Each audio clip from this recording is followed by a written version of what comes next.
Okay. तर आपण काय आपल्याला काय बघायचं, चॅप्टर बघायचे, ठीक आहे. कुठला चॅप्टर आहे फिजिक्स मध्ये? हा नवीन एक चॅप्टर आहे बघा. हा तुम्हाला कुठं सापडेल? क्लास 11च्या फिजिक्स मध्ये, ठीक आहे. क्लास 11च्या फिजिक्स मध्ये 2 पार्ट आहेत तुमच्या. बघ बरं, चालू आहे का? ठीक आहे. क्लास 11च्या फिजिक्स मध्ये 2 पार्ट येतो. पहिला पार्ट काय येतो? Mechanical properties of solid. हे तुम्हाला थोडं आधी पण झालेलं असतंय. 7वीला पण असतंय, 8वीला पण असतं, 9वीला पण थोडं थोडंसं असतं याच्यामध्ये. पण एक हाय लेवल आहे, ती 3 असते तुम्हाला. थोडं थोडं असतं. आता आपल्याला थोडंसं याचे न्यूमेरिकल कॉन्सेप्ट वगैरे ऍप्लिकेशन ओरिएंटेड थोडंसं शिकायचे. कॉन्सेप्ट माहिती असतील थोडे थोडेसे, पण ते अजून डीप मध्ये शिकायचे. म्हणजे सिलेबस तोच आहे, फक्त डीप आहे. एवढाच काय तो फरक आहे. ऑनलाईन आवाज क्लिअर आहे ना मोहन? हो. ठीक आहे. Yes sir. तुझं नाव काय?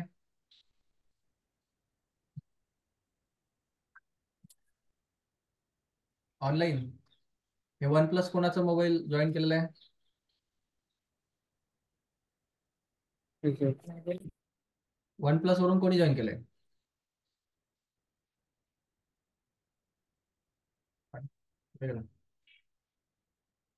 चला जाऊ द्या. तर आपण पुढे बघू, आपल्या कॉन्सेप्ट कडे जाऊ. तर हे रीड करा, वाच रे. हो. A rigid body generally means a hard, solid object having a definite shape and size, but in reality, bodies can be stretched, compressed, and bent. Even the appreciably rigid steel bar can be deformed when a sufficiently large extension is solid. This means that solid bodies are not perfectly rigid. A solid that has definite shape and size, in order to change or deform the shape or size of an object, a force is required. तर मग आपल्याला काय कळालं की body एक rigid body, या शब्दाचा अर्थ काय असतो? रिजिड बॉडी म्हणजे काय? नाही, हा, जिचा एक डेफिनेट शेप आणि साईज असते त्याला. मग आता अशा बॉडीला म्हणजे काय? आता हे डेफिनेट साईज आणि शेप त्याला का मिळालेलं आहे? रिजिड बॉडीकडे हे डेफिनेट साईज आणि शेप का असेल? त्याचं कारण असतं की त्याचं मॉलिक्युलर स्ट्रक्चर. त्याचं कारण काय? Molecular structure.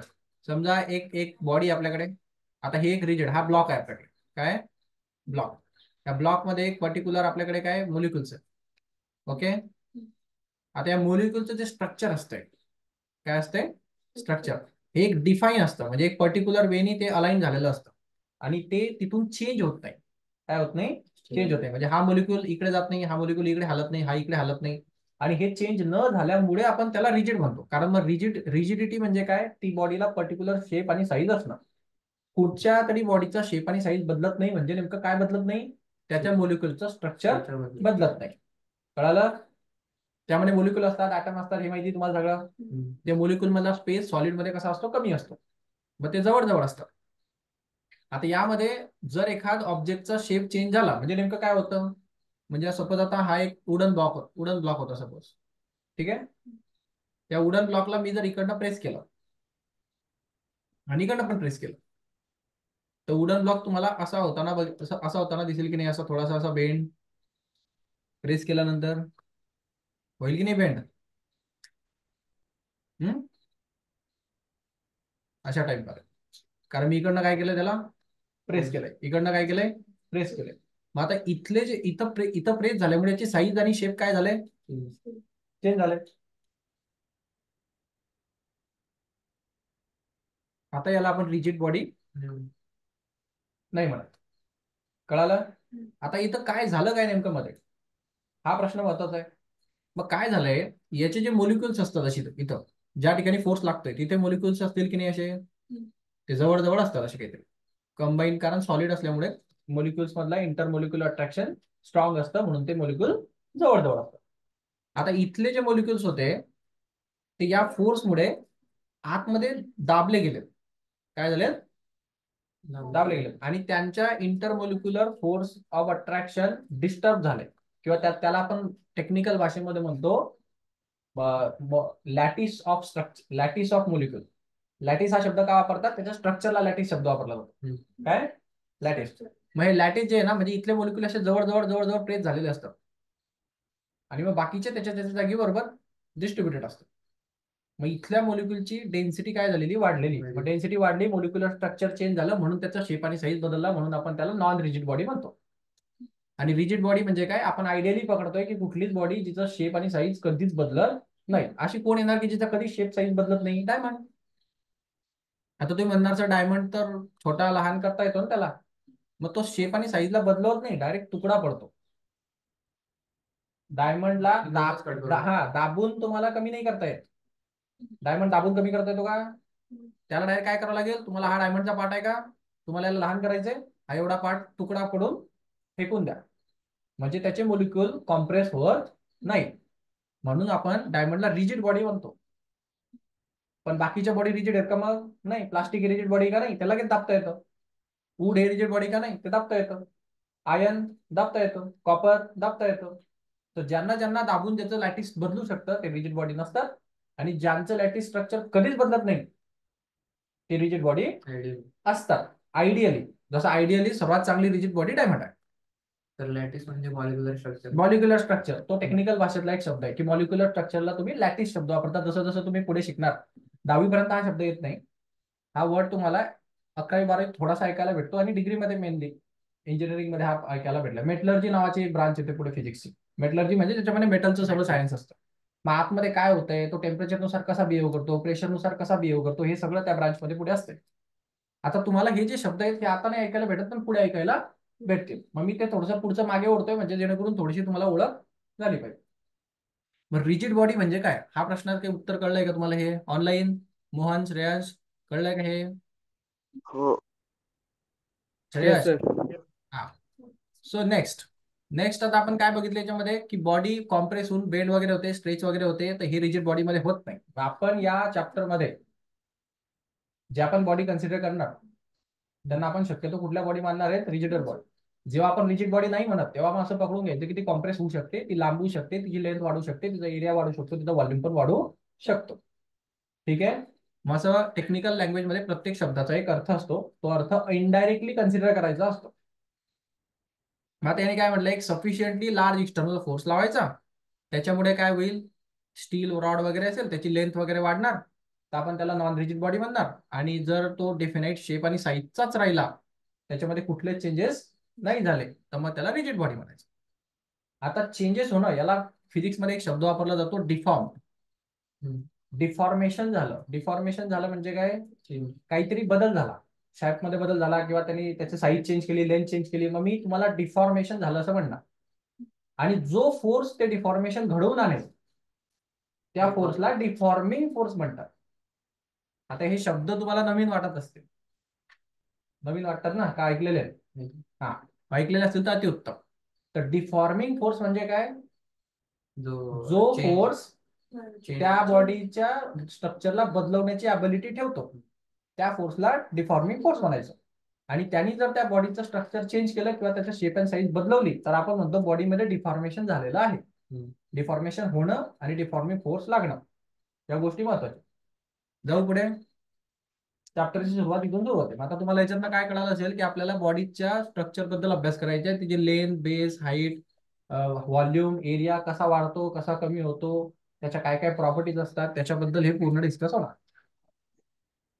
मग आता पहिली गोष्ट त्याने डिफॉर्मिंग फोर्स बद्दल सांगितली, जे की ऑलरेडी डिस्कस केलंय आपण. काय असतं हे, a force which produce a change in configuration of object on applying it is called as deforming force. आता कॉन्फिगरेशन म्हणजे काय, त्याची शेप आणि साईज बदलवणारा. जो फोर्स त्याच्या शेप आणि साईजला चेंज करतो त्या फोर्सला डिफॉर्मिंग फोर्स म्हणायचा. आणि जो फोर्स लागलाय पण तो त्याच्या शेप आणि साईजला चेंज करत नाहीये, मग तो फोर्स आहे पण तो डिफॉर्मिंग फोर्स नाहीये. कळालं? ऑनलाईन हा टॉपिक क्लिअर आहे का एवढा? मोहन, श्रेयस, हॅलो, बोलत चला. तुमचा आवाज का नाही येते? माईक ऑन करा. हॅलो,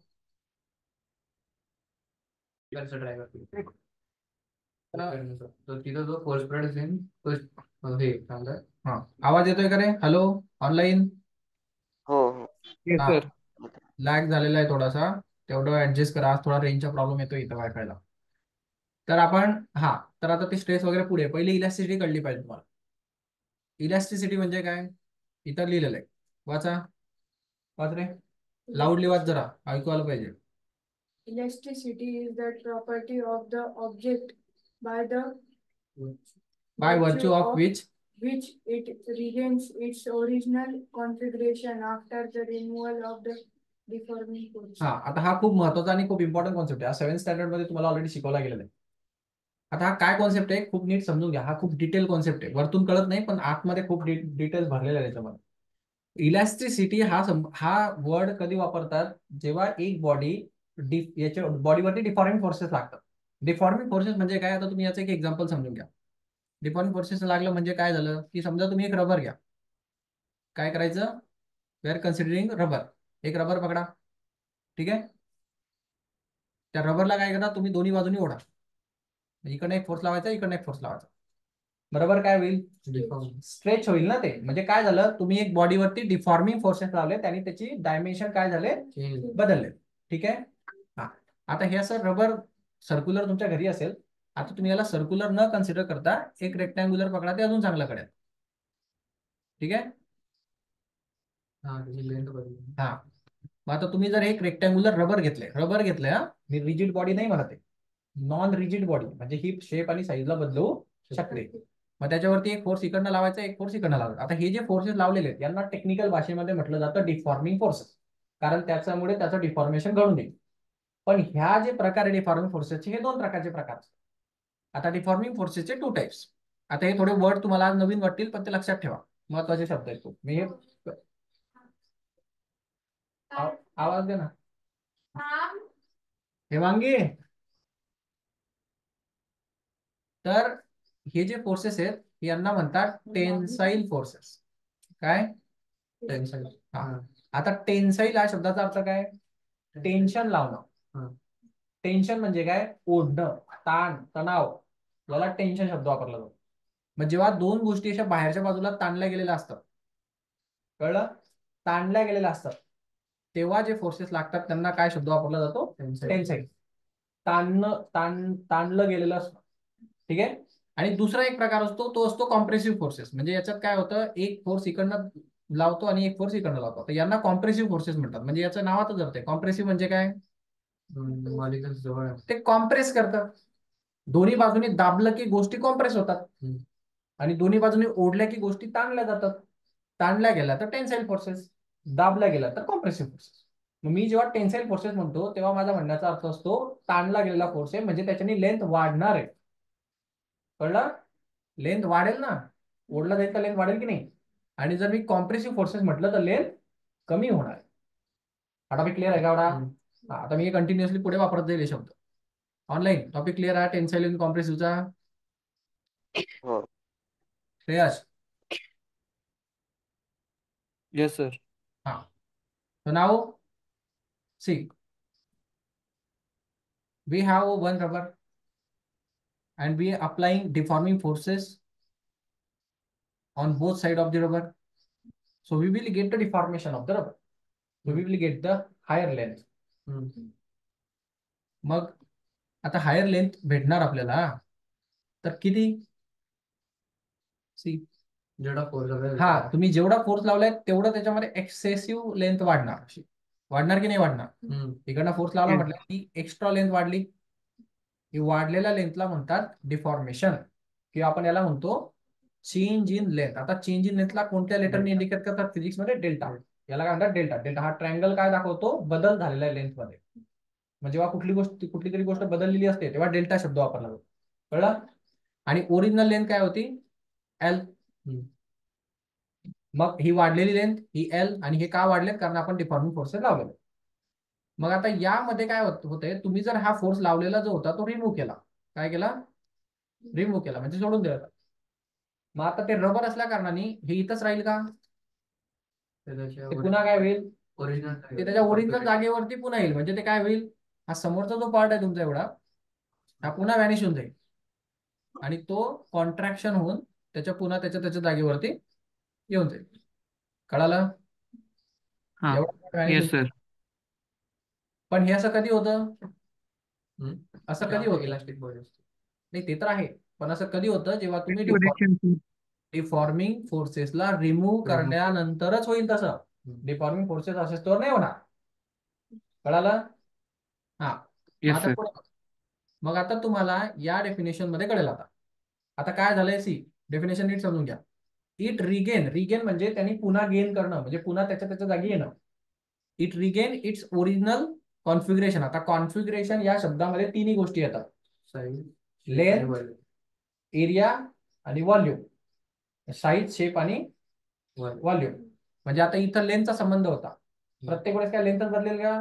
कधी कधी एरिया पण बदलेल, कधी कधी व्हॉल्यूम पण बदलेल. मग व्हॉल्यूम असो का एरिया असो का लेंथ असो, डिफॉर्मिंग फोर्सेसमुळे जेवढे चेंजेस झालेले आहेत ते डिफॉर्मिंग फोर्सेस काढून टाकल्यानंतर बॉडी त्याच्या ओरिजिनल कॉन्फिगरेशन वरती आली पाहिजे. आणि असं जर होत असेल हा, तर मग ती बॉडीला इलास्टिक बॉडी म्हणतात, किंवा त्या प्रॉपर्टी, जे मटेरियलची जी प्रॉपर्टी आहे तिला इलास्टिसिटी म्हणतात. हे कळालं का कॉन्सेप्ट? हा. ऑनलाईन काही प्रश्न आहे हो. का याच्यात? हॅलो नाही. बाकीचे? Yes, sir. श्रेयस, कॉन्सेप्ट मध्ये काही अडचण Yes, आहे? sir. No, sir. ओके. आता आता हे असं का होतं, हा मोठा प्रश्न. होतं हे कळलं, त्याला काय म्हणतात हे पण कळालं, पण असं का होतं हे कळाल्याशिवाय जाऊन पुढे फायदा आहे का? हा. मग आपल्याला पहिली गोष्ट समजली पाहिजे, इलॅस्टिसिटी काय येते. आता पुन्हा मॉलिक्युलर स्ट्रक्चर मध्ये घुसावं लागेल. काचं उत्तर तिथं सापडतं केमिस्ट्रीमध्ये. आपलं फिजिक्स जे आहे ना, हे भौतिक जग, म्हणजे बाहेरून आपल्याला असं होतं हे कळतं, पण याचे आन्सर्स आपल्याला केमिस्ट्रीमध्ये भेटतात. केमिस्ट्री मधून आपल्याला कळतं की तसं का होतं. कळलं? मग आता केमिस्ट्री मधनं हा टॉपिक येतो. मग इलॅस्टिसिटी प्रॉपर्टी का वर्कआउट होते, त्याच्या मागे कारण असं आहे. आता तुम्ही याला कसं समजून घेणार, समजा तुम्ही याला असं समजून घ्या. याचा एक व्हिडिओ आहे आपल्याकडे, तो व्हिडिओ बघा, तो बेटर जाईल. फाउंडेशनच्या याच्यामध्ये इलॅस्टिसिटी, हा व्हिडिओ एकदा बघा, मग आपण त्याला अजून एक्सप्लेन करू, कारण हा कॉन्सेप्ट समजल्याशिवाय चॅप्टर कळणार नाही. Welcome to visual learning. इस वीडियो में हम समझेंगे इलास्टिसिटी ऑफ सॉलिड्स। बोला श्रवण. हेलो.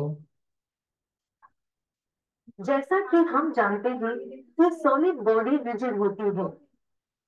रिजिड बॉडी का मतलब एक ऐसा हार्ड सॉलिड ऑब्जेक्ट जिसका शेप और साइज डेफिनेट हो, साथ ही जब भी उस पे एक्सटर्नल फोर्स अप्लाई हो तो उसके डायमेंशन चेंज ना हो, चाहे फोर्स की स्ट्रेंथ कितनी भी हो। ऐसे ऑब्जेक्ट को हम रिजिड बॉडी कहते हैं। लेकिन रियलिटी में ऐसा नहीं होता। जब भी किसी सॉलिड बॉडी पे एक्सटर्नल फोर्स अप्लाई होता है तब उस बॉडी के डायमेंशन चेंज होते हैं, जिससे ये पता चलता है कि सॉलिड। हॅलो. कशावर म्हणजे? पेपरवर द्या ना. हो. बॉडी परफेक्टली रिजिड नहीं होती। चलिए इसे एक एग्जांपल से समझते हैं। मान लीजिए कि एक स्प्रिंग के लोअर एंड पे कुछ वेट अटैच किया गया है। ग्रेविटी के कारण वेट स्प्रिंग को नीचे की तरफ खींचता है और स्प्रिंग की मूव इंक्रीज होती है। लेकिन जैसे ही हम वेट को रिमूव करते हैं स्प्रिंग अपनी ओरिजिनल शेप में आ जाता है। इससे ये पता चलता है कि स्प्रिंग में इलास्टिक प्रॉपर्टी है। जब भी हम किसी बॉडी से एक्सटर्नल फोर्स रिमूव करते हैं तब वो बॉडी अपनी ओरिजिनल साइज और शेप को रिगेन कर लेती है। इसी प्रॉपर्टी को इलास्टिसिटी कहते हैं। चलिए अब जानते हैं कि किसी भी सॉलिड बॉडी में इलास्टिसिटी होने का रीजन क्या होता है। हर सॉलिड बॉडी एटम या मॉलिक्यूल से बनी होती है और हर एटम किसी और एटम से सराउंडेड होता है। ये एटम आपस में इंटर एटॉमिक फोर्स से जुड़े होते हैं, साथ ही स्टेबल इक्विलिब्रियम में होते हैं। मतलब हर एक एटम पर फोर्स बैलेंस होता है। इस फोर्स को हम एक स्प्रिंग की तरह मान सकते हैं। जब भी एटम पे एक्सटर्नल फोर्स लगता है तो स्प्रिंग कंप्रेस या स्ट्रेच होती है, और ऐसा होने पर स्प्रिंग के अंदर रिस्टोरिंग फोर्स क्रिएट होती है जो कि उस एटम को फिर से उसके ओरिजिनल पोजीशन पे ले आता है, और इसी प्रॉपर्टी को हम इलास्टिसिटी कहते हैं। हा. तर आता तुम्हाला एवढा व्हिडिओ बघून काय कळालं? आपको हमारा ये वीडियो शॉर्ट मध्ये तुम्हाला एक चैनल को टर्म ऐकायला भेटली असेल, ती म्हणजे रिस्टोरिंग फोर्स. हा, एकदम ऐकायला भेटली की नाही. हा महत्वाचा कॉन्सेप्ट आहे त्याच्यामध्ये. आता समजा तुम्ही एक स्प्रिंग आहे, त्याला असं ताणलं तो वरती जातो की नाही त्याचा. आता तुम्ही मोलिक्युलच्या आतमध्ये कोणी बघू शकता का होतं काय हे. आपण आपण फक्त याला काय करू शकतो, इमॅजिन करू शकतो. काय करू शकतो, इमॅजिन. आता तुम्ही असं पकडून घ्या की हे मोलिक्युलर स्ट्रक्चर आहे. आता यांच्यामध्ये एक फोर्स असतो. आता त्या फोर्सला तुम्ही कुठला फोर्स म्हणतात, इंटर मोलिक्युलर फोर्स. आता जसं की आता तो दिसत नाही ना आपल्याला, तो कसा लागलेला आहे का दोरीने किंवा कशाने, की आपण त्याला म्हणणार की हा इथं आहे म्हणून. मग हे सगळं आपण फिजिक्स मध्ये काय केलेलं आहे, इमॅजिन केलेलं आहे की हे बाहेर जसं होतं तसंच मध्ये पण होत असेल. असेल ना. मग आता हे दोन मोलिक्युलरच्या फोर्सच्या मध्ये, आता ही डायग्राम तुम्हाला चांगल्या बुक्स मध्ये पाहायला भेटते. फक्त आता ही डायग्राम मी फक्त आजपर्यंत आयबी बोर्डच्या बुक्स मध्ये बघितली. बाकी सीबीएसई मध्ये नाही, कुठंच नाही, आयजीएससी मध्ये कुठंच नाही. फक्त आयबी बोर्डच्या बुक मध्ये हा कॉन्सेप्ट आहे. कारण तिथून तो कॉन्सेप्ट क्लिअर करण्याचा प्रयत्न केला जातो. तर इथं तुम्हाला दिसतोय का हा कॉन्सेप्ट काय आहे. यांनी हे जे ॲरो दाखवले, ह्या inter molecular force of attraction दाखवण्याचा प्रयत्न केलेला आहे. म्हणजे दोन मोलिक्युलच्या मध्ये अट्रॅक्शन आहे आणि तो एक फोर्स आहे म्हटल्यावर तो दोघांच्या मध्ये लागलेला आहे. आता याला तुम्ही कसं इमॅजिन करणार, तर याला तुम्ही असं इमॅजिन करा की ह्या फोर्सच्या ऐवजी एक स्प्रिंग टाकून द्यामध्ये. जर आपण एक स्प्रिंग लावून लावून लावून लावून असं मासेसचं एक स्ट्रक्चर बनवलं बाहेर आपण असं, ठीक आहे, म्हणजे तुम्हाला असं स्ट्रक्चर दिलं पाहिजे, इस की तरह मान सकते हैं. असं स्ट्रक्चर दिलं. तर आता मला सांगा, मी जर ह्या इकडच्या मासला डिस्प्लेस केलं, तर हे बाकीचे मोलिक्यूल त्याला पुन्हा त्याच्या त्याच्या जागेवर ओढण्याचा प्रयत्न करतील. जर तुम्ही मध्ये डिस्प्लेस केलं तर हा त्याला ढकलेल, तो ढकलेल, हा ढकलेल आणि तो परत इथेच येऊन जाईल. जर तुम्ही खाली डिस्प्लेस केला, हा ढकलेल, पुन्हा तो त्याला वरती ओढण्याचा प्रयत्न करेल, इकडचा वरती ओढण्याचा प्रयत्न केला, पुन्हा तिथेच येऊन जाईल. हे जसं स्प्रिंग मध्ये होतंय ना, सेम तसं मोलिक्यूलच्या आतमध्ये होतं. कशामुळे होतं असं, ऍटॉमिक फोर्समुळे. जसं इथं स्प्रिंग काम करताय तिथं ऍटॉमिक फोर्सेस काम करतात. हा मोलिक्यूल थोडा पण डिस्प्लेस होण्याचा प्रयत्न झाला की इकडचा हा जो असतो, हा इकडचा स्प्रिंग, हा त्याला पुढे ढकलण्याचा प्रयत्न करतो. हा दाबला जातो, तो पण पुढे ढकलतो, हा पुढे ढकलतो, आणि हा जो स्ट्रेच झालेला आहे हा खाली ओढण्याचा प्रयत्न करतो. हे सगळे असे ओढण्याचा प्रयत्न करतात, म्हणून तो त्याच्या त्याच्या जागेवर पुन्हा येतो. कळालं. मग जे बॉडी आपले ओरिजिनल पोझिशनला पुन्हा रिगेन करते, तर काय करते, कारण त्याचे मोलिक्यूल त्याच्या त्याच्या पोझिशनवर पुन्हा येतात. आणि ते काय येतात, कारण त्यांच्यामध्ये इंटरमोलिक्युलर फोर्स ऑफ अट्रॅक्शन सर्व बाजूने लागलेलं होतं. आणि त्यामुळे काय झालंय, त्याच्यामध्ये एक रिस्टोरिंग फोर्स आहे. आता रिस्टोरिंग फोर्स या शब्दाचा अर्थ काय, नावात अर्थ आहे रिस्टोरिंग. हा, रिस्टोरिंग म्हणजे स्टोअर झालेला आहे, नंतर तो रिस्टोर होतो, म्हणजे पुन्हा उलगडतो. स्टोअर म्हणजे जमा होणं, रिस्टोर म्हणजे निघणं. आता काय होतं, एक स्प्रिंग आहे, एक स्प्रिंगला तुम्ही घेतलेलं आहे, ठीक आहे. आता या स्प्रिंगला मी इकडनं प्रेस केलं, काय केलं, प्रेस केलं, हा स्प्रिंग काय कॉम्प्रेस होऊन जाईल की नाही, असा होईल की नाही असा. आता कॉम्प्रेस झाला म्हणजे काय, यांनी हे जे जेवढं डिस्प्लेसमेंट दिलेलं आहे, एक्स्ट्राचं एवढं दाबलं गेलं ना, ते एवढ्या डिस्प्लेसमेंटमुळे त्याच्यात काय झालेलं आहे, वर्क झालेलं आहे. काय झालेलं आहे, वर्क. आता एनर्जी, वर्क आणि हा सगळा कॉन्सेप्ट तुम्हाला याच्यातून कळायला पाहिजे. हे माहिती का, वर्क काय असतं, काय असतं, डिस्प्लेसमेंट नाही, फॉर्म्युला विचारतच नाही मी तुम्हाला. फॉर्म्युला जर विचारायचा असता, फोर्स आपल्या झाल्यावर डिस्प्लेसमेंट आली तर त्याला वर्क होतं. हा, तर माझं वर्क म्हणजे काय, फिजिक्स मध्ये एक बॉडी होती, त्या बॉडीवरती काय अप्लाय झालेलं आहे, फोर्स. आणि फोर्स लागल्यामुळे ती बॉडी कुठे गेली, पुढे ढकलली गेली. तर ती किती ढकलली गेली याला म्हणतो आपण डिस्प्लेसमेंट झालं. काय म्हणतो, डिस्प्लेसमेंट झालं. आणि फोर्समुळे डिस्प्लेसमेंट झालं म्हणजे आपण म्हणतो काहीतरी वर्क झालं. कळालं. म्हणजे वर्कचा फॉर्म्युला तयार होतो मग फोर्स इंटू डिस्प्लेसमेंट किंवा डिस्टन्स. समजला. फोर्समुळे डिस्टन्स कव्हर झालं पाहिजे तर वर्क झाला असं आपण म्हणणार. आणि एक सर्वात महत्वाची गोष्ट आहे बघा याच्यामध्ये, की वर्क आणि एनर्जीचा काय संबंध असतो, ॲबिलिटी टू डू वर्क. हा, मग ही काय कॅपॅसिटी टू डू वर्क असते. काय, टू डू वर्क, वर्क करण्याची क्षमता म्हणजे एनर्जी. आता काय असतं, हा ऑब्जेक्ट जेवढं वर्क करू शकतो तेवढी त्याच्यामध्ये एनर्जी असते. कळालं का. आता समजा मी आहे, मी दररोज जेवण करतो. मी जर चांगलं जेवण केलं तर मी जास्त काम करू शकेल, आणि मी जर जेवण नाहीच केलं तर मी काम करू शकत नाही. मग वर्क करण्याची क्षमता हे कशावर डिपेंड आहे, त्याच्या एनर्जीवर डिपेंड आहे. जेवढं तो काम करू शकतो तेवढी त्याच्यामध्ये एनर्जी असते. समजलं का. मग त्याचं वर्क म्हणजेच एनर्जी असते, ते फक्त कॅपॅसिटी हे त्याची व्हॅल्यू. मग आपल्याला स्प्रिंग मध्ये काय होतंय, आपल्याकडे स्प्रिंग आहे, त्या स्प्रिंगला मी प्रेस करतोय की नाही, असा प्रेस केल्यामुळे काय होतंय, हा स्प्रिंग आहे, मी याला प्रेस केलंय आणि तो प्रेस केल्यामुळे कॉम्प्रेस झालेला आहे. मग कॉम्प्रेस होऊन तो कसा झाला, सपोज हा एवढासा होऊन गेला, जवळजवळ कॉम्प्रेस झाला, मी इकडनं फोर्स लावला होता. आता इकडनं फोर्स लावला आणि हा स्प्रिंग इथून इथपर्यंत काय झालाय, डिस्प्लेस झालाय. काय झालाय, डिस्प्लेस. आता फोर्स लावला, डिस्प्लेसमेंट झालं, म्हणजे इथं काय झालंय, आपण असं म्हणतो वर्क झालंय. आणि जेवढं त्याच्यात वर्क झालेलं असतं तेवढी त्याच्यामध्ये एनर्जी काय होत असते, स्टोअर होत असते. कळालं का? मग त्याला आपण स्टोअर्ड एनर्जीला आपण एक शब्द वापरतो, पोटेन्शियल एनर्जी. हे पोटेन्शियल एनर्जी, कायनेटिक एनर्जी हे शब्द ऐकले असते. हे पोटेन्शियल एनर्जी म्हणजे काय, त्याच्यामध्ये स्टोअर झालेली एनर्जी ही काय येते, त्याच्या कॉन्फिगरेशन किंवा स्ट्रक्चरमुळे येते. म्हणजे इथं काय झालंय, तो दाबला गेलाय, त्याच्यामुळे ती एनर्जी स्टोअर झाली.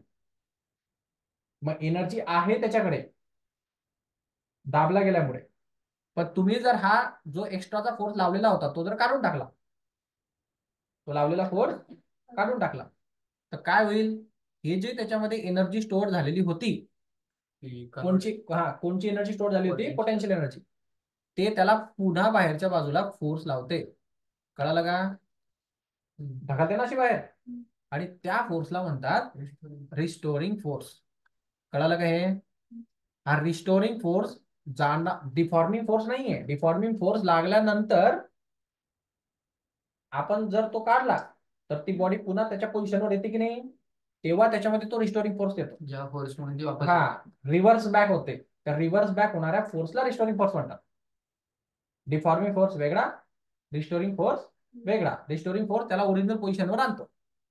मग इथं आपण रिस्टोरिंग फोर्स बद्दल बोलतोय, ना की डिफॉर्मिंग फोर्स बद्दल. कळालं? आता हा रिस्टोरिंग फोर्स त्याच्यात का आलाय, कारण त्याच्यामध्ये एनर्जी स्टोअर झाली.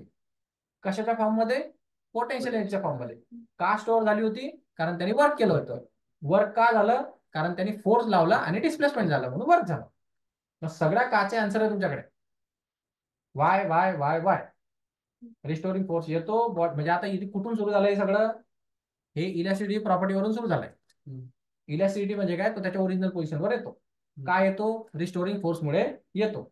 रिस्टोरिंग फोर्स का आला, कारण त्याच्यामध्ये एनर्जी स्टोअर होती. एनर्जी स्टोअर का झाली, कारण त्याच्याकडे वर्कडन होतं.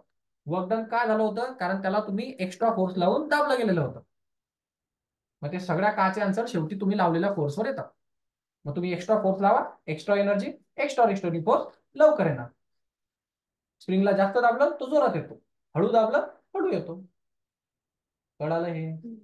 हो का नाही? हो. हा, ऑनलाईन काही प्रश्न आहे का याच्यामध्ये? आता हे जास्त डीप गेलंय, कळालं असेल तर ठीक, नसेल समजलं तर पुढे कंटिन्यू करू, होईलच. हा, हो. आता आपण हा इलॅस्टिसिटी कॉन्सेप्ट इथं थांबू. इथपर्यंत काही डाऊट आहे का सांगा? हा, गुड. आता नाही. पुढचा कॉन्सेप्ट असतो बघा, परफेक्टली इलॅस्टिक बॉडी. हे एक्झिस्ट करते का परफेक्टली इलॅस्टिक बॉडी? असं कधीच होऊ शकत नाही. परफेक्टली इलॅस्टिक बॉडी जगात जन्माला म्हणजे नाहीच आहे. थोडंफार तरी ते तिचं शेपला बदलवणार म्हणजे बदलवणार. आता तुमच्या म्हणण्यानुसार सर रबर तर एक्झॅक्ट इलॅस्टिक बॉडी आहे, असं अजिबात नाहीये. तुम्ही रबरला घ्या आणि त्याला ओढण्याच्या आधी त्याचं डायमीटर मोजा. काय करा, ओढण्याच्या आधी. म्हणजे काय करायचं, रबर घ्यायचं, त्याला स्ट्रेच करण्याच्या आधी त्या रबरचा डायमीटर मेजर करून घ्या. तो डायमीटर समजा तुम्हाला असं काहीतरी मिळाला. मानून घ्या तुम्ही काहीतरी घेतला, तो डायमीटर आहे लेट्स अज्यूम 10 सेंटीमीटर. मोठा झाला का? हा, ठीक आहे. मग तुम्ही याला फोर्सेस लावले. काय लावले? फोर्सेस. कुठले फोर्सेस लावले? Tensile force. यामुळे काय होईल, तो स्ट्रेच होईल. स्ट्रेच होऊन तो असा होऊन जाईल. तुम्ही ते डिफॉर्मिंग फोर्सेस काढून टाकले. काय केले? काढून टाकले. म्हणजे यांना काढून टाकले. काढून टाकले की काय होईल, इलॅस्टिसिटी प्रॉपर्टी आहे ना, मग तो परत परत त्याच्या जागेवर आला पाहिजे की नाही. म्हणजे त्याची डायमीटर किती व्हायला पाहिजे होती, 10 सेंटीमीटर. पण तसं होत नाही. आता ते सर्कल थोडंसं एक्सटेंड होऊन गेलेलं असतं. म्हणजे तुम्ही जर त्याला नीट बघितलं तर ते थोडं असं राहील. परत येईल ते, पण एक्झॅक्ट त्या पोझिशनवर नाही येणार, थोडस वाढून. म्हणजे याचा अर्थ काय झाला की इलॅस्टिसिटी प्रॉपर्टी आहे खरी, पण ती एक्झॅक्ट नाहीये. थोडंफार डिफॉर्मेशन येणार म्हणजे येणार. मॉलिक्यूल एक्झॅक्टली आपल्या पोझिशनला येत नाही. मग आपण म्हणतो परफेक्टली प्लास्टिक बॉडी हे एक इमॅजिनरी कॉन्सेप्ट आहे. कुठला कॉन्सेप्ट आहे हा? म्हणजे एक्झॅक्ट असं होऊ शकत नाही, नियर अबाउट होऊ शकतं. मग नियर अबाउट असं कोण आहे? हे क्वार्ट्ज फायबर नावाची गोष्ट असते जे जवळपास याच्यासारखं आहे, ते पण एक्झॅक्ट नाहीये. म्हणजे एक्झॅक्ट त्याचे मोलिक्युल जसे तसे होत नाही, थोडेफार लेवलला होतात. मग परफेक्टली प्लास्टिक बॉडी म्हणजे काय? की अशी बॉडी जी रिगेन करते त्याच्या ओरिजिनल कॉन्फिगरेशनला इमिडिएटली, पटकन. केव्हा? जर तुम्ही त्याच्या डिफॉर्मिंग फोर्सेसला काय करून टाकलं? रिमूव्ह करून टाकलं. तर त्यांनी त्याची ओरिजिनल पोझिशन आणि ओरिजिनल कॉन्फिगरेशनला इमिडिएटली रिगेन केलं पाहिजे आणि जसंच्या तसं केलं पाहिजे. तर मग तुम्ही त्याला परफेक्टली हा शब्द वापरायचा, नाही तर परफेक्टली हा शब्द वापरायचा नाही. याचं एक्झाम्पल एक लक्षात ठेवा, क्वार्ट्ज फायबर. खूप रेरेस्ट केसमध्ये हे विचारलं जातं, बाकी अदरवाईज त्याची शक्यता कमी. मग प्लास्टिसिटी म्हणजे काय असेल? की जी अशी बॉडी जी कधीच आपापल्या ओरिजिनल पोझिशनला येत नाही, त्याला आपण प्लास्टिसिटी म्हणतो. हा प्लास्टिसिटी शब्द वरूनच प्लास्टिक हा शब्द पण आलेला आहे. प्लास्टिक हा शब्द कुठून आला? हा यावरूनच आलेला आहे. पूर्वी जेव्हा फर्स्ट टाइम जेव्हा प्लास्टिक तयार झालं जगामध्ये, प्लास्टिक फर्स्ट टाइम जेव्हा तयार झालं ना, ते अशा प्रकारचं होतं. एकदा लांबवलं की ते लांबलेलंच राहायचं, ते पुन्हा त्याच्या ओरिजिनल जागेवर यायचं नाही. म्हणून आपण त्याला प्लास्टिक म्हणायला लागलो, कारण त्याच्यामध्ये कुठली प्रॉपर्टी होती? प्लास्टिसिटी. नंतर आपण त्याच्यात मॉडिफिकेशन केले, बऱ्याच गोष्टी सुधारवल्या, नंतर मोठी इंडस्ट्री तयार झाली, म्हणून आता त्याच्यामध्ये बऱ्याच गोष्टी दिसतात. लवचिक प्लास्टिक आहे, पुन्हा रिगेन करणारं पण प्लास्टिक आहे, बरेच प्रकार. रिव्हर्सिबल प्लास्टिक आहे. पण सर्वात सुरुवातीला जे प्लास्टिक होतं ते असं होतं, एकदा लांबवलं की लांबलेलंच राहतं, दाबलं की दाबलेलंच राहतं. मग ही जी प्रॉपर्टी, ही कोणची प्रॉपर्टी आहे? प्लास्टिसिटी. पुन्हा त्याच्या ओरिजिनल पोझिशनला येणं जमत नाही, मग त्या प्रॉपर्टीला प्लास्टिसिटी म्हणतात. म्हणजे आपण डिफॉर्मिंग फोर्सेस लावायचे, डिफॉर्मिंग फोर्सेस लावल्यानंतर बॉडी डिफॉर्म झाली पाहिजे, आणि बॉडी डिफॉर्म झाल्यानंतर तो त्याच्या ओरिजिनल साईज किंवा शेपला येत नाही, अशा ऑब्जेक्ट्सला आपण प्लास्टिक ऑब्जेक्ट्स म्हणतो किंवा प्लास्टिक बॉडी म्हणतो. आणि ती जी त्याची प्रॉपर्टी न येण्याची त्याला प्लास्टिसिटी म्हणतो. ऑनलाईन काही प्रश्न आहे का याच्यात? नाही. यश, मोहन, तुमचा आवाज मला खूप कमी यायला लागला, No, आणि sir. माईक तुमचे ऑन ठेवा. तुम्हाला 2 वेळेस सांगितलं मी. हो. मला तुम्ही प्रश्न विचारणं अपेक्षित आहे, नुसतं बसणं अपेक्षित नाहीये. कळलं का? हो. हा, काही नाही Yes, कळलं sir. विचारून घ्या, कारण आजचं लेक्चर नाही कळलं पुढचे कळणार नाही. पुढचे का कळणार नाही ते सुद्धा कारण सांगतो मी. पुढे हे सरळ सरळ शब्द वापरत जाईल, plasticity, elasticity, plastic body, elastic body. मग तुम्हाला हा प्रश्न पडून जाईल की सर काय होतंय. आता काय ते नीट क्लिअर करून घ्या. नेक्स्ट चॅप्टर पुढे डिटेलमध्ये चालेल. मग आता मी तुम्हाला फंडामेंटल क्लिअर करतोय चॅप्टरचं काय. आता पुढचं आहे परफेक्टली प्लास्टिक बॉडी. कॉन्सेप्ट तोच आहे, अशी बॉडी जी कधीच आपल्या ओरिजिनल पोझिशनला थोडी पण येत नाही, ती प्लास्टिक बॉडी. आता ही पण हायपोथेटिकल कॉन्सेप्ट आहे, असं पण एक्झॅक्ट कधी होत नाही. थोडं फार तर तो इलॅस्टिसिटी दाखवणार, म्हणजे दाखवणार. एक्झॅक्ट प्लास्टिक पण अवेलेबल नाही, एक्झॅक्ट इलास्टिक पण अवेलेबल नाही, असं थोडं थोडं दोघांमध्ये असतं. म्हणजे 99% प्लास्टिक असणार, पण 0.01% तरी तो थोडाफार इलास्टिक असतो. म्हणजे परफेक्टली प्लास्टिक बॉडी हा हो. इमॅजिनरी कॉन्सेप्ट आहे. कुठला कॉन्सेप्ट आहे? इमॅजिनरी. होय. ठीक आहे. मग आता याचं कोण कोण असेल तर हे एक्झाम्पल लक्षात ठेवा. हे पुटी नावाचं एक हे असतं, कंटेंट असतं, जे कधीच आपल्या बॉडीला वापस रिगेन करत नाही. पुन्हा पॅराफिन वॅक्स असतं, हे पण कधीच रिगेन करत नाही. वॅक्स असतं, जसं तसंच राहतं, दाबलं दाबलेलंच राहतं, ओढलं ओढलेलंच राहतं. आता नॉर्मल वॅक्स तरी थोडंफार इकडे तिकडे होईल, पण पॅराफिन वॅक्स बिलकुलच होत नाही.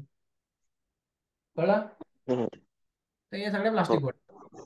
आता पुढचा एक सर्वात महत्वाचा कॉन्सेप्ट आहे, जो की या चॅप्टर मध्ये सर्वात जास्त वेळेस आता पुढे रिपीट, Yes. त्याचं नाव आहे स्ट्रेस. हा शब्द तुम्ही बऱ्याच वेळेस ऐकला असेल. हा जनरल भाषेत पण आपण बऱ्याच वेळेस वापरतो. मला काय एक्झामचा स्ट्रेस आला, असं म्हणतात ना तुम्ही. हम्म. 2 शब्द वापरतात, टेन्शन आलाय म्हणतात, टेन्शन खूप जास्त, हम्म. आणि जर थोडे अजून भारी लोक असतील तर ते स्ट्रेस शब्द वापरतात. काय शब्द वापरतात? मला परीक्षेचा किंवा एक्झामचा स्ट्रेस आलाय. मग स्ट्रेस आहे ना, म्हणजे नेमकं काय? आता तुमच्यासोबत काय घडतं ते समजून घ्या, म्हणजे तुम्हाला मटेरियल सोबत काय होतं ते पण कळेल. आता तुम्ही एक प्रकारची बॉडीच आहे ना, ऍटम पासूनच बनलेत की नाही. हा, मग तुम्ही काय त्याचे नियम सोडून वागणार आहे का? तुम्ही त्याचे नियम फॉलो करणार ना. हा. हा, तसंच असतं ना, आपण सगळे नियम फॉलोच करतो. ऍटमचे नियम सगळ्यांसाठी सारखेच असतात. आता न्यूटनच्या 3rd लॉ वगैरे सगळे 1st लॉ हे तुम्ही तुमची बॉडी ऑलरेडी वापरत असते, असं असतं. आता न्यूटनचा थर्ड लॉ बघा काय आहे, every action is equal and opposite reaction. आता हा आपण वापरत नाही का? 100% वापरतो. कसं? कॉमन सेन्स मध्ये सांगायचं झालं तर आता प्रत्येक ऍक्शनला रिॲक्शन भेटते, बरोबर? हा त्याचा फंडामेंटल रूल आहे. आता याला तुम्ही डेली लाईफ मध्ये कुठे बघतायत? आता समजा मी पार्क मध्ये फिरतो, एक माणूस दररोज येतो सकाळी, तो माझ्याशी स्माइल देतो, मी त्याला स्माइल देईल की नाही? कमीत जाऊन त्याच्या कानात मारेल. हा. आणि एक माणूस आला त्याने विनाकारण माझ्या कानात मारली, मी त्याशी स्माइल देणार आहे का? मी काय करेल त्याला? मी त्याच्या कानातच मारेल ना. तर विषय काय आहे, कारण सांगायची गरज नाहीये, ऍक्शनला रिॲक्शन भेटणार. मग ते मटेरियल मध्ये असो का तुमच्या बॉडीत असो का कुठेही असो, फिजिक्सचे रूल सर्व दूर काम करतात. कळलं का? मग असं सर्व आपल्या बॉडीशी रिलेटेड आहे. फक्त तुम्ही त्याला तसं समजून घेतलं की ते तसं समजायला सोपं होतं. आता स्ट्रेस हा प्रकार काय, एक्झामचा समजून घ्या. आता तुम्हाला एक्झामचं मटेरियल आहे समजा तुमच्याकडे, आता वर्षभर तुम्हाला वेळ असतो एक्झामसाठी, करेक्ट? तुमचा स्ट्रेस काय असतो ते सांगतो. तुमच्याकडे 1 वर्ष आहे, 1 इयर. 1 इयर मध्ये आपण मानून घेऊ मॅथ्सचा सिलेबस आहे. मॅथ्स मध्ये तुम्हाला समजा 20 चॅप्टर्स आहेत किंवा 12 चॅप्टर पकडून घ्या, कॅल्क्युलेशनला सोपं आहे. कळलं? हा. आता 12 चॅप्टर आहे तुमच्याकडे, 12 महिने आहेत, 12 मंथ. 12 महिन्यामध्ये 12 चॅप्टर म्हणजे सोपं वाटतं का? कारण प्रत्येक महिन्याला 1 चॅप्टर, बरोबर की नाही? मग इथं स्ट्रेस येत नाही तुम्हाला. काय परीक्षा अजून लांब आहे, स्ट्रेस कसा येईल? पण हीच गोष्ट एक्झामच्या 1 दिवस आधी होते. 24 तास राहतात, 12 चॅप्टर असतात. आणि चॅप्टर होऊन जातात 12. मग काय होतं, 1 दिवस आणि 12 चॅप्टर. कळलं? मग तयार होतो. हा, मग येतो स्ट्रेस. मग स्ट्रेस, मग चॅप्टर तेवढेच आहेत, टॉपिक तेवढेच आहेत, काय कमी झालंय? मग तुम्हाला समजलं का? मग याचा जो सिनारिओ आहे ना, हा फिजिक्स मध्ये सुद्धा आहे. आता इथं फक्त टाइमशी रिलेशन नाहीये, इथं एरियाशी संबंध आहे. कळलं? म्हणजे काहीतरी तेवढंच राहतं किंवा वाढतं आणि दुसरी गोष्ट कमी होऊन जाते, आणि मग तिथं तयार होतो स्ट्रेस, ताण, तणाव, टेन्शन. आणि टेन्शन तर वेगळं आहे ना. हा, तर टेन्शन म्हणजे काय म्हणतात लोक, तो टेन्शन म्हणजे काय, तो ओढला जातो किंवा ताणला जातो त्याला टेन्शन म्हणतात. आणि ताण काय येतोय तुम्हाला, तणाव काय येतोय, तो याच्यामुळेच येतो, स्ट्रेसमुळे. हे 12 चॅप्टर एका घंट्यात आले किंवा एका तासात आले की मग मग माणसाला समजत नाही, करू काय करू काय करू काय. मग हा असतो स्ट्रेस. आता बॉडीमध्ये याला कसं म्हणणार तुम्ही? बॉडीमध्ये याला असं म्हणणार तुम्ही की समजा आता एक मोठा ऑब्जेक्ट घेतला तुम्ही असा, आणि याला वरनं फोर्स लावलेला आहे मी, आणि याला माझा हात ठेवलाय मी इथं खाली. हा माझा हात आहे समजा, समजा ठीक आहे. आता याला वरनं फोर्स लावला, हा माझ्या हातात घुसेल का? नाही घुसणार. पण मी एक जर निडल घेतली, काय घेतली, आणि थोडा पण फोर्स लावला, तिथं घुसून जाईल. मग इथं प्रेशरचा कॉन्सेप्ट येतो. एरिया कमी, प्रेशर वाढ. हा प्रेशरचाच कॉन्सेप्ट मटेरियल मध्ये स्ट्रेस म्हणून वापरला जातो. कळलं का? मग आता याच्यात होतं काय की जर एरिया असतो काहीतरी, त्या एरियावरती काहीतरी फोर्स लागतो. काय लागतो? फोर्स. आता फोर्स जर वाढला आणि एरिया कमी झाला की तिथले मॉलिक्यूल जे आहेत ना, त्यांच्यावर खूप जास्त प्रेशर पडतं, आणि त्या प्रेशरमुळे त्यांचं मॉलिक्युलर स्ट्रक्चर